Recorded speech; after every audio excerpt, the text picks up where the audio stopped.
ഗണപതേ നമഃ. സരസ്വത്യൈ നമഃ. പൂജന്തം രാമ രാമേതി മധുരം മധുരാക്ഷരം ആരുഹ്യ കവിതാശാഖാം വന്ദേ വാൽമീകി കോകിലം. രാമായ രാമഭദ്രായ രാമചന്ദ്രായ വേധസേ രഘുനാഥായ നാഥായ സീതായ പതയേ നമഃ. ആദരണീയനായ ആചാര്യൻ doctor P V Viswanathan Namboothiri അവർ, മധുച്ചേട്ടൻ, സമാദരണീയരായ പഠിതാക്കൾ, സുഹൃത്തുക്കളെ, എല്ലാവർക്കും സാദര നമസ്കാരം. വർഷങ്ങളായി ഇവിടെ നടന്നു വരുന്ന ഈ രാമായണ തത്വ സമീക്ഷയിൽ കഴിയുന്നത്ര പങ്കെടുക്കാറുണ്ട്. ആദ്യമൊക്കെ ഓൺലൈനായിരുന്നു, ഇപ്പോൾ കുറച്ച് കൂടുതൽ ആൾക്കാരൊക്കെ പങ്കെടുക്കും.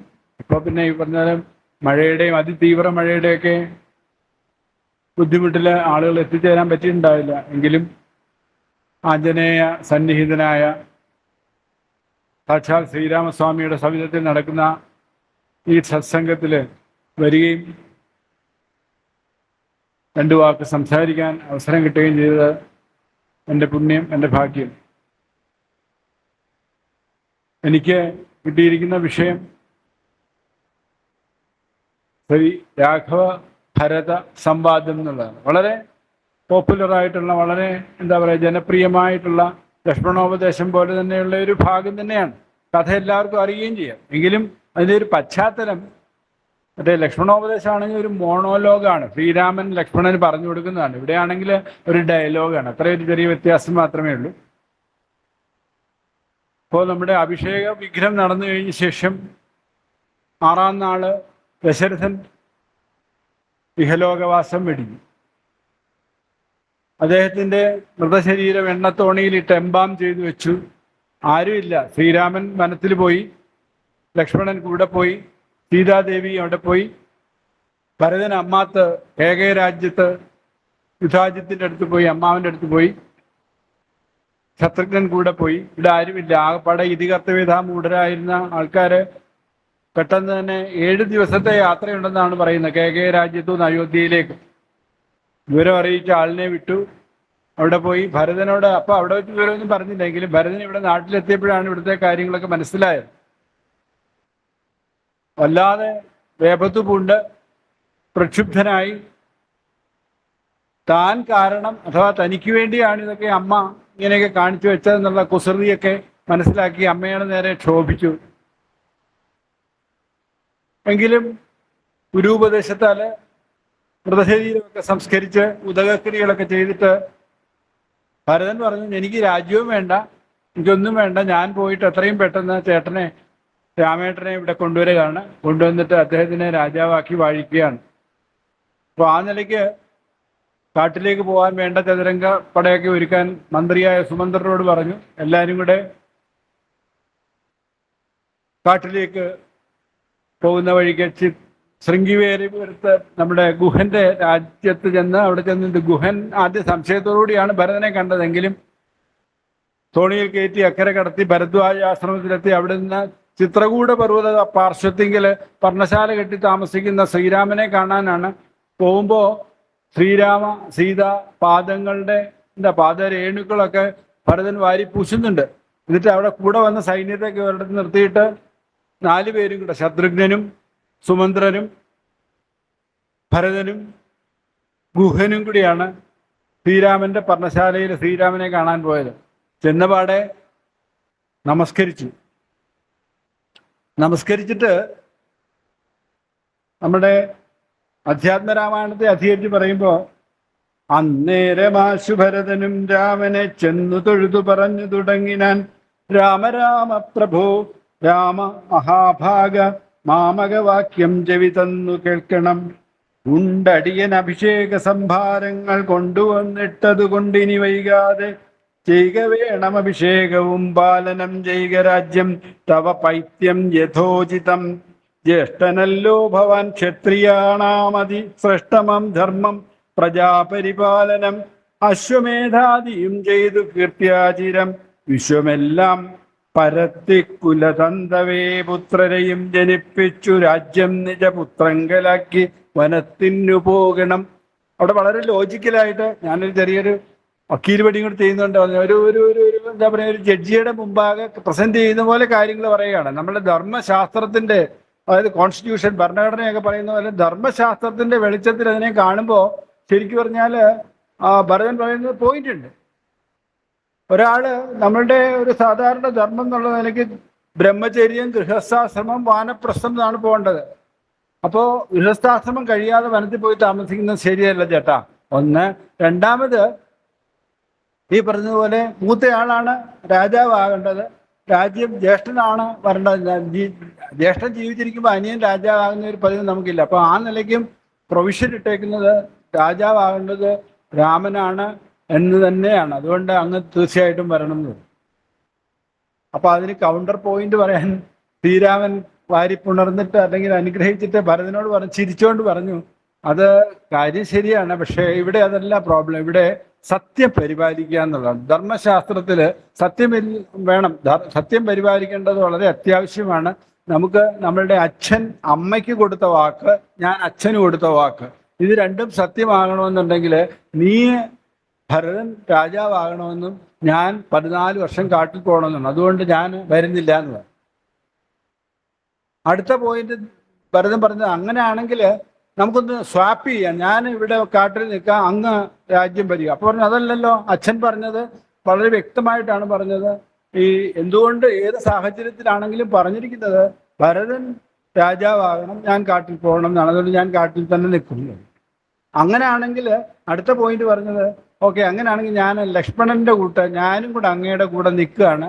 അപ്പോൾ ഒരു അനുചരനായിട്ട്, കിങ്കരനായിട്ട് കൂടെ നിന്നോളാം എന്ന് പറഞ്ഞു. അപ്പൊ പറഞ്ഞു, ശ്രീരാമൻ പറഞ്ഞു, അതെല്ലാം രാജ്യം ഭരിക്കേണ്ടതാണ്, രാജ്യത്ത് അവിടെ അനാഥമായി പോകാൻ പാടില്ല, ചെയ്യണം എന്ന് പറഞ്ഞു. അപ്പൊ ഇങ്ങനെ പോയിന്റ് കൗണ്ടർ പോയിന്റ് ആയിട്ട് പറഞ്ഞു കഴിഞ്ഞപ്പോൾ വാൽമീകി രാമായണത്തിൽ പറയുന്നത് ശ്രീരാമന് എന്താ പറയുക, തൻ്റെ സ്റ്റാൻഡില് സത്യസന്ധമായ സത്യത്തെ നടപ്പിലാക്കാൻ വേണ്ടിയിട്ട്, ധർമ്മത്തെ പരിപാലിക്കാൻ വേണ്ടിയിട്ട് തീർച്ചയായിട്ടും ഒട്ടും മാറില്ല എന്നുള്ളത് ഭരതന് മനസ്സിലായി എന്നാണ്. ഇവിടെ പറയുന്നത് രക്ഷയില്ലാതെ വന്നപ്പോൾ ഭരതൻ പറഞ്ഞു, ഞാൻ ദേ ഇവിടെ ദർഭ വിരിച്ചിട്ട് ഉപവാസം അനുഷ്ഠിക്കാൻ പോവാണ് എന്ന് പറഞ്ഞപ്പോഴേ അത്രയ്ക്കൊരു കർശന നിർബന്ധ ബുദ്ധിക്കാരനായ ഭരതനെ കീഴ്പ്പെടുത്താൻ പറ്റത്തില്ലെന്ന് മനസ്സിലായപ്പോൾ കണ്ണ് കാണിച്ചു എന്നാണ്. ബോധവൽക്കരിക്കാൻ വേണ്ടി വസിഷ്ഠനോട് സജ്ഞയാ നേത്ര കൊണ്ട് കണ്ണ് കാണിച്ചിട്ട് വസിഷ്ഠൻ വിളിച്ചിട്ട് ഭരതനെ ഉപദേശിക്കുക ചെയ്യുന്നത്. അതായത്, അല്ലയോ ഭരതകുമാര, ഇതിൻ്റെയൊക്കെ തത്വമുണ്ട്, ഇതിൻ്റെയൊക്കെ പിന്നിൽ ഒരു കാര്യമുണ്ട്, ഇതൊരു സ്ക്രിപ്റ്റ് എഴുതിയതുപോലെയാണ് കാര്യങ്ങൾ നടക്കേണ്ടതാണ്. അത് ഇവിടെ ശ്രീരാമൻ ഇവിടെ വന്ന് അവതരിച്ചിരിക്കുന്നത് ഒരു പ്രത്യേക ഉദ്ദേശത്തിനാണ്. രാക്ഷസന്മാരെ നിഗ്രഹിച്ച് ഭൂമിഭാരം കുറയ്ക്കാൻ വേണ്ടിയിട്ട് വന്നിരിക്കുകയാണ്. അപ്പൊ അത് നടപ്പിലാക്കണമെങ്കിൽ ഇപ്പൊ പോയി രാജ്യം പറ്റിയാൽ ശരിയാവില്ല എന്നുള്ളത് കൊണ്ടാണ് അങ്ങനെ പറ്റിയെന്ന് പറയുന്നതാണ് ഇവിടെ ഈ അധ്യാത്മ രാമായണത്തിലെ എഴുത്തച്ഛൻ പറയുന്നത്. അപ്പോ അതിനിടയ്ക്ക് വേറൊരു പോയിന്റ് കൂടെ ഉണ്ട്. അപ്പൊ ശരിക്കും പറഞ്ഞാല് അച്ഛൻ പറഞ്ഞിട്ട് സത്യം പരിപാലിക്കാനാ പോകുന്നതെന്ന് പറഞ്ഞപ്പോ വീണ്ടും ഒരു ലോ പോയിന്റ് പറഞ്ഞത്, ഈ അച്ഛൻ എന്ന് പറയുന്ന ആള് കാമുകനായ താതൻ, മൂഢമാനസൻ, സ്ത്രീജിതൻ, ഭ്രാന്തൻ, ഉന്മത്തൻ, വയോധികൻ, രാജഭാവം കൊണ്ടു രാജസമാനസൻ, ചൊന്ന വാക്യം ഗ്രാഹ്യമല്ല മഹാമതേ, മന്നവനായി ഭവാൻ വാഴുക മടിയാതെ. അതായത് നമ്മളിപ്പോൾ സ്വബുദ്ധി ഇല്ലാത്ത ആളുകൾ കോടതിയിലൊക്കെ പറയുന്നതോ മറ്റു കാര്യങ്ങളിൽ ഏത് വേദിയിലാണെങ്കിലും കാര്യങ്ങൾ പറയുന്ന ആളിൻ്റെ അത് അക്സെപ്റ്റബിൾ അല്ല. നമ്മൾ ശരിക്ക് സെയിൻ മൈൻഡോട് കൂടിയുള്ള സമയത്ത് ഒപ്പിട്ട് കൊടുക്കുന്നതൊക്കെ കാര്യങ്ങൾ മാത്രമേ ശരിയാവുള്ളൂ. ഇവിടെ ദശരഥന് എന്താ പറയുക, മൂഢനാണ്, സ്ത്രീജിതനാണ്, നോർമൽ അല്ല എന്നുള്ള നിലയ്ക്കാണ് ഇവിടെ വരുന്നത്. അപ്പം പറയും അങ്ങനെയൊന്നും അല്ല എന്ന് ശ്രീരാമൻ നന്നായിട്ട് പറയുന്നുണ്ട്. ഭൂമി ഭർത്ത പിതാ നാരീജിതനല്ല, കാമിയുമല്ല, മൂഢാത്മാവുമല്ലകൾ, താതൻ അസത്യഭയം കൊണ്ടു ചെയ്തതിനെ തുമേ ദോഷം പറയരുതോർക്ക നീ. അത് ശരിക്കു പറഞ്ഞാല് അമ്മയ്ക്ക് വരം കൊടുക്കാമെന്ന് പറഞ്ഞു. ആ വരം കൊടുക്കാമെന്ന് ആ സമയത്തും പറഞ്ഞതുകൊണ്ട് ആ വരം കൊടുത്തു കഴിഞ്ഞപ്പോൾ പിന്നെ അതിൽ പിന്നെ മാറാൻ പറ്റത്തില്ല. ഒട്ടും എന്താ പറയുക, മാറാൻ പറ്റില്ല എന്നുള്ളത് കൊണ്ട് സത്യം പരിപാലിക്കാൻ വേണ്ടിയാണ് അച്ഛനങ്ങ് ചെയ്തത് എന്നുള്ള വിവരം അവിടെ പറഞ്ഞ് മനസ്സിലാക്കുന്നുണ്ട്. അപ്പോ ഇവിടെ എന്തായാലും ഭരതന് കാര്യം മനസ്സിലായി. ഭരതന് ഇനിയിപ്പോ പോയി രാജ്യം തിരിച്ചു പോവല്ലാതെ നിവൃത്തിയില്ല എന്ന് മനസ്സിലായിട്ട് അപ്പൊ പിന്നെ ഏറ്റവും നല്ല രീതിയിൽ ഉചിതമായ ഒരു രീതിയില് പാതുകാം ദേഹി രാജേന്ദ്ര രാജ്യായതേ പാദബുദ്ധ്യാ മമ സേവിച്ചു കൊള്ളുവാൻ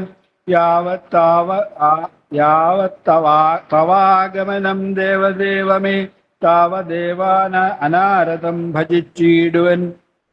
അപ്പോ ഏറ്റവും നല്ല ഒരു കാര്യം, ഭരതൻ വന്നപ്പോഴേ ഈ പറഞ്ഞ പോലെ അഭിഷേകത്തിനുള്ള സംഭാരങ്ങളുമായിട്ടാണ് വന്നത്. അന്നേരം അതിന്റെ കൂട്ടത്തിലുള്ള ഒരു ചടങ്ങിന്റെ ഭാഗമാണ് ഇങ്ങനെ പാതുകം വെക്കുക. പാതുകം വെച്ചിട്ട് ആ പാതുക ഒരു പട്ടാഭിഷേകത്തിന്റെ ഭാഗമാണ്. അപ്പൊ ആ പാതുകം കൊണ്ടുവന്നിട്ടുണ്ടായിരുന്നു. അപ്പൊ അത് ഭരതൻ താഴെ വെച്ചിട്ട് നമ്മളുടെ ചേട്ടനോട് പറഞ്ഞു, ശ്രീരാമനോട് പറഞ്ഞു അതിലൊന്ന് കയറി നിന്നാട്ടെ എന്ന് പറഞ്ഞു. അപ്പോൾ ശ്രീരാമൻ അത് കാര്യം മനസ്സിലായി. ശ്രീരാമൻ പാതുകത്തിൽ കയറി നിന്നു. അങ്ങനെ ധരിച്ച പാതുകം തലയിലേറ്റി ഭരതൻ തിരിച്ചു വന്നിട്ട് അയോധ്യ, ഞാൻ നഗരത്തിലേക്ക് പോവില്ല, ഞാൻ നഗരത്തിന് പുറത്ത് നന്ദിഗ്രാമിൽ അവിടെ ഇരുന്നിട്ട് മരവുരിയും വൽക്കലവും ധരിച്ച് അവിടെ ഇരുന്ന് എന്താ പറഞ്ഞ അങ്ങയുടെ കൂട്ട് തന്നെ ആഹാരം ഫലമൂലാദികളൊക്കെ കഴിച്ച് രാജ്യഭാരം നടത്താം.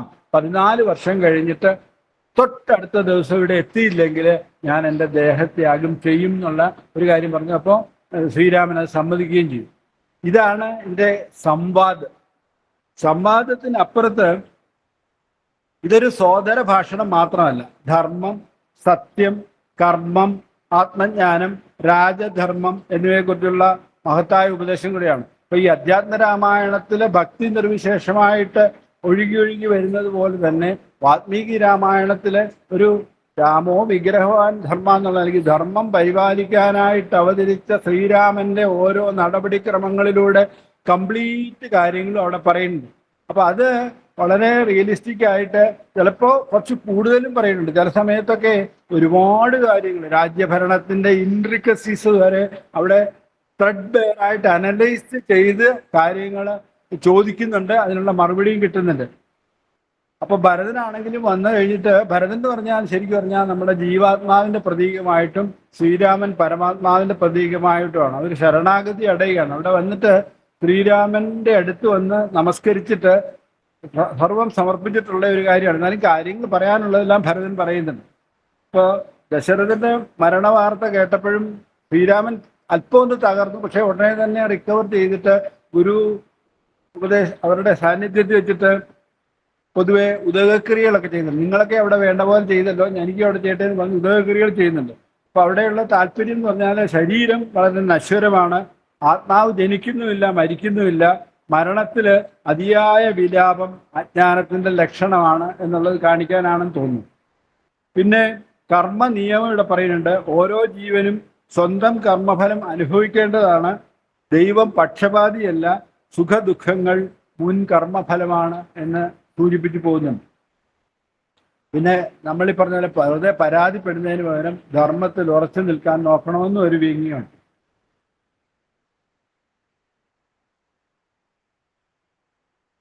പിന്നെ പിതൃവാക്യ പാലനത്തിന് വേണ്ടിയിട്ട് ഭരതൻ രാമനോട് തിരികെ വരാൻ അപേക്ഷിക്കുമ്പോൾ അത് രാമൻ നിരസിക്കും.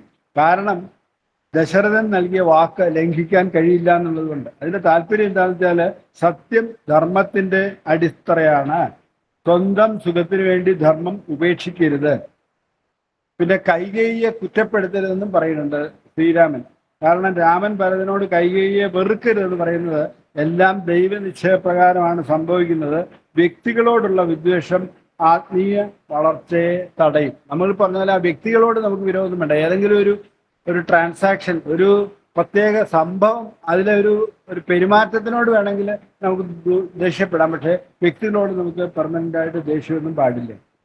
പിന്നെ രാജധർമ്മത്തെ പറ്റി പറയുന്നുണ്ട്. രാമൻ ഭരതനോട് രാജ്യം ഭരിക്കാൻ നിർദ്ദേശിക്കുന്നതിന്റെ ഉപദേശം ജനങ്ങളെ സ്വന്തം മക്കളെ പോലെ കാണുക, നീതിയോടെ ഭരിക്കുക, ബ്രാഹ്മണരെയും സന്യാസിമാരെയും ആദരിക്കുക, ദുർബലരെ സംരക്ഷിക്കുക. ഇതൊക്കെ കൂടുതൽ പറയുന്നത് വാൽമീകി രാമായണത്തിലാണ്. അതിന്റെ താല്പര്യം എന്താ വെച്ചാൽ ഭരണം എന്ന് പറഞ്ഞാൽ അധികാരമല്ല, അത് സേവനമാണ് എന്നാണ്. പിന്നെ അധ്യാത്മ ഒരു എന്താ ഈ വാൽമീകി രാമായണത്തിന് ഒരു ആത്മതത്വോപദേശമുണ്ട്. അധ്യാത്മ രാമായണത്തിന്റെ പ്രത്യേകത ഇവിടെ തെളിയുന്നുണ്ട്. രാമൻ പറയുന്നുണ്ട് ആത്മാവ് ജനിക്കുന്നില്ല, മരിക്കുന്നില്ല, മാറുന്നില്ല, നിത്യമാണ്, ശുദ്ധമാണ് എന്നും പറയുന്നു. അപ്പൊ ഇതെല്ലാം ഉപനിഷത്ത് സാരാണ്. ഇതെല്ലാം കൂടെ ഈ രാഘവ ഭരത സംവാദത്തില് കുറെ എന്താ പറയുക അകത്ത് ചെന്ന് കഴിഞ്ഞാൽ, പ്രത്യേകിച്ചും വാൽമീകി രാമായണമൊക്കെ വായിക്കുമ്പോൾ കുറെ കാര്യങ്ങൾ മനസ്സിലാവുന്നത് ചുമ്മാ ഞാനത് നോട്ട് ചെയ്തു എന്നുള്ളതേ ഉള്ളൂ. വൈരാഗ്യം ഉണ്ടാവണം. എന്താ വെച്ചാൽ രാമൻ ലോകത്തിന്റെ അനിത്യത വിവരിക്കുമ്പോൾ പറയുന്നുണ്ട്, ധനം സ്ഥിരമല്ല, അത് യൗവനം സ്ഥിരമല്ല, രാജ്യം സ്ഥിരമല്ല, ശരീരം സ്ഥിരമല്ല, സ്ഥിരമായത് പരമാത്മാവ് മാത്രമാണെന്ന് പറയും.